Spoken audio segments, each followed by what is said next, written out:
Pemirsa, masih bersama Indonesia Lawyers Club. Pak Sultan masih ada yang belum lahir. Tadi kan Anda katakan saya diuntungkan berangkat ke Singapura. Apa yang diuntungkan?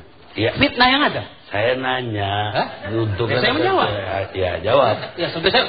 Fitnah yang ada. Salah satu fitnah itu yaitu tadi. Jangan Tuhan membenci kalau menyebarkan isu yang tidak benar. Saya dikatakan sana menerima amplop. Jadi rupiah itu kan nggak ada. Dolar apa namanya? Bagaimana orang yang mau masuk ke jurang kita ikut-ikutan mau masuk ke jurang itu namanya itu kan? Coba. Sedangkan orang yang tidak begitu teraniaya aja nggak kita dapat apa-apa saja kita nggak mau. Apalagi orang yang telah ada bermasalah kita ikut-ikutan terima. Nah, aneh. Yang ngomong itu kan Nazar waktu itu. Coba Nazarudin temannya buktikan. Enggak, waktu itu nanya. Jangan nanya enggak ke Nazar. Saya omongkan itu semua dimonitor oleh Najar. Bukan, waktu ketemu Nazar kemarin, nanya enggak? Betul ketemu. Tapi terima duitnya siapa yang bilang terima duit? Iya, kenapa saya dibilang terima duit? Gak nanya gitu. Gak nanya Pak Sultan gitu. Gak ada yang bilang saya datang ke Najar saya tanya begitu. Karena saya kira gak perlu saya klarifikasi sama beliau. Kenapa? Setiap ada kita dialog di sini, waktu dia di Singapura, dimonitor sama dia. Apa yang saya sampaikan benar? Sekarang inti persoalan. Tadi kan dari pengacara-pengacara larinya yang diuntungkan itu Demokrat. Ya, artinya yang disebut-sebut oleh Nazarudin. Apa aja Pak? Bagi kita Demokrat ini barang seksi. Ya. Saya kasih contoh. Ini saya kasih contoh. Ilustrasi. Saya membongkar kasus PLTS di SDM. Saya bongkar Pak Karni. Saya bongkar. Ya. Saya laporkan. Saya suruh orang itu yang teraniaya itu kalau memang tidak bisa diakomodir lagi, panitia itu nakal-nakal semua. Pak, saya mau laporkan ke KPK. Laporkan saya bilang. Kejadian kan ditangkapi semua. Yang dibalik-balik apa? Waktu nama petinggi yang lain disebutkan, santai bareng. Petinggi yang satu lagi, tenang-tenang saja. Sultan Batu Gana, wah langsung jadi headline. Aneh menurut saya. Tapi saya tetap tegar. Insya Allah saya jalan Allah di belakang saya. Gak khawatir saya Pak. Dengan kata-kata mau kalian dolimi, mau kalian sebarkan fitnah, itu ladang ibadah untuk saya. Tapi Pak Sultan memang ketemu dengan dirjennya. Saya ketemu. Dengan terdakwa itu juga ketemu. Dengan terdakwa mana? Yang di KPK itu. Saya berniat itu membawa orang yang dizolimi. Dia menang, dikalahkan. Dia sudah lapor kemana-mana, nggak ada mau terima. Dia lapor ke KPPU, lapor ke polisi, lapor ke kejaksaan, tidak diterima. Lapor ke dewan, satu dewan pun tak ada yang mau terima. Ketemu saya hari yang sama, saya kontak dirjennya, dirjen bilang silakan datang Pak Sultan ke sana. Ya, kan begitu. Tapi orang ini tidak mau ketemu kalau nggak ada saya temanin itu saja. Lain nggak ada yang lain. Akhirnya dia dapat. Nggak dapat sampai sekarang. Dizolimin tetap. Pak Robinus tadi ada yang mau ditambahin? Iya. Terima kasih. Jadi tadi kan ada pernyataan dari beliau Pak Sultan ini jangan ada dusta. Apa dia berdusta? Jadi dia bilang kan dia nggak pernah ketemu sama Nazarudin. Kalau saya tidak salah baru kemarin dulu dia di Cipinang. Jadi persoalan ini dia baru kemarin datang ke Cipinang. Saya ada di sana. Saya lawyernya Nazarudin. Nah, jadi sebentar. Saya pengen kalau tidak ada dusta di antara kita, biarkan saja hukum itu berjalan. Dan saya minta pertemuan Cikias itulah orang yang hadir di situlah yang perlu diklarifikasi. Bukan Anda memberikan satu statement. Kalau pertemuan Nazarudin di sana dengan SBY, biarkan SBY ditanya oleh KPK. Mari buat dia menjadi saksi. Biarkan Mang Indaan, Jero Wacik, Amir Samsudin, Anas dan Nazarudin. Kalau tidak ada dusta di antara kita. Nah pertanyaannya, mengapa hal ini ditutup-tutupin? Ini yang ditanya oleh Bung Hotman tadi. Mengapa ini tidak ada di dalam BAP? Padahal saya sendiri yang membuat surat ke KPK supaya menggunakan hak dari Nazarudin di dalam pasal 50 dan 51 KUHP. Itu hak undang-undang yang dimiliki oleh Nazarudin. Saya minta ke KPK untuk diminta pertanyaan tambahan. Terus 2 hari setelah itu P21. Ini lucu. Jadi kalau kita tidak mau ada dusta di antara kita, Anda juga mengatakan Anda baru dari sana ketemu. Untuk apapun saya sudah diberitahu Anda ke sana. Tidak perlu saya jelaskan. Nanti Anda malu.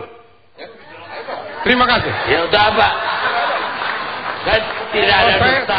Saya tidak mau berpolemik. Bukan, tidak ada dusta di antara kita. Pak, saya Jangan dilotar begitu. Oh, saya tidak mau berdusta. Silakan bicara saja, silakan. Enggak. Saya apa yang saya bilang saya nggak ketemu. Jadi mana saya bicara tidak ketemu Nazarudin? Ada saatnya nanti kita bicarakan. Karena forum ini bukan forum untuk mengadili orang lain. Setuju. Terima kasih. Setuju. Pak, saya bisa jawab ya? Saya bisa jawab. Boleh? Ya. Jadi di mana dusta saya, Pak? Hah? Saya bingung sama Bapak ini. Mendengar apa tidak tadi? Satu. Kedua, masalah BAP. Apa urusan Demokrat di sana?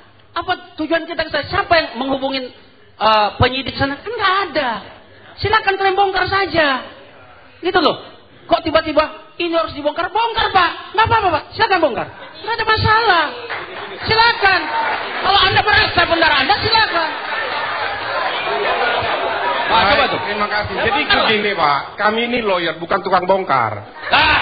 Jadi kalau statement ini menjadi perhatian publik, mari KPK membuat suatu pernyataan dan pertanyaan untuk orang-orang yang ada di Cikeas tadi.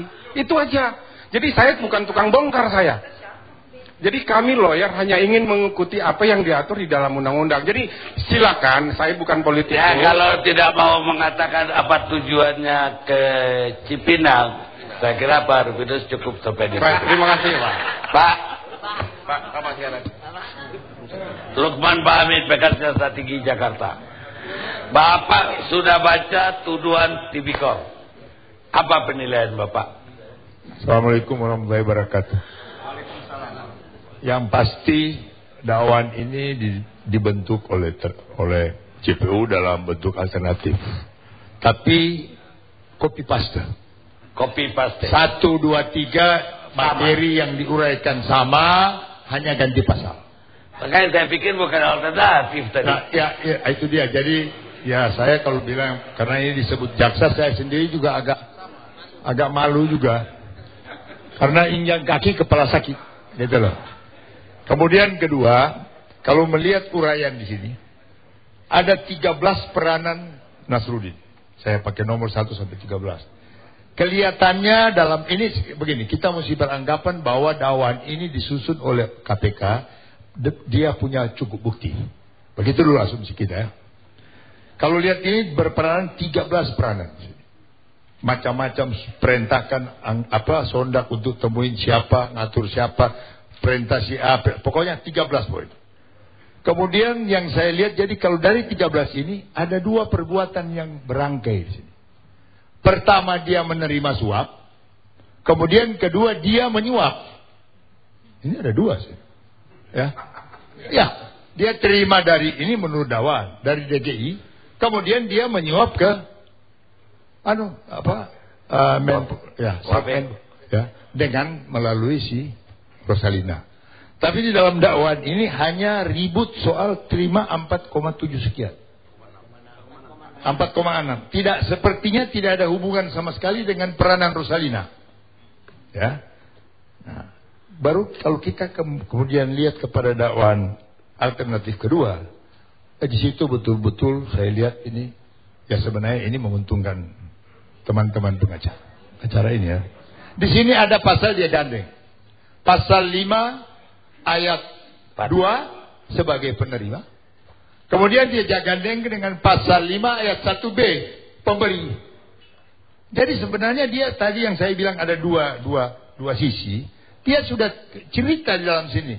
Cuma dalam penerapannya bukan alternatif, mestinya kumulatif. Ya. Jadi sebenarnya ini kalau saya lihat ini dakwaan, kita begitu bangga dengan namanya Badan KPK. Tapi ternyata kualitas dakwaan seperti ini. Minta maaf ya. Dan soal tidak ada penyidikan. Sebenarnya begini Bung Otman. Anda mesti bersyukur, alhamdulillah ini. Karena ini membuka kesempatan Anda untuk telanjangi habis di pengadilan. Kenapa? Ini pemeriksaan BAP ini tidak ada apa-apa. Ini BAP catatan, sekedar catatan. Apabila Anda berubah di pengadilan, ini BAP ditinggalkan, disisihkan. Apalagi nggak diperiksa begini, enak bagi Anda, enak. Buka aja cerita semua, nanti hakim dengan wewenangnya. Sependapat nggak kalau saya hakimnya saya bebasin? Wah, ya begini. Saya tidak baca berkas, saya cuma baca dakwaan. Jadi mungkin terlalu jauh untuk lakukan penilaian. Cuma begini Pak, kalau misalnya nanti hakim dengan wewenangnya, apapun yang diuraikan oleh Nasruddin, hakim punya wewenang untuk panggil kok. Itu lebih enak, bebas, tidak ada tekanan, dan ada kemungkinan. Ya. Ini cuma sudon, tapi mudah-mudahan insya Allah enggak. Mungkin dari penyidik KPK tidak mau buka itu, biar aja nanti terbuka di pengadilan. Kalau gitu nggak perlu penyidikan. Loh, bukan itu. Berita acara penyidikan kan ada. Soal materi itu apa lengkap 100% atau 40-30 itu bukan persoalan. Biar aja nanti di pengadilan. Dan tidak ada orang satupun yang bisa membatasi kewenangan hakim untuk memanggil siapapun. Saya kira Pak untuk sementara sekian, terima kasih. Baik pemirsa, kita istirahat sejenak.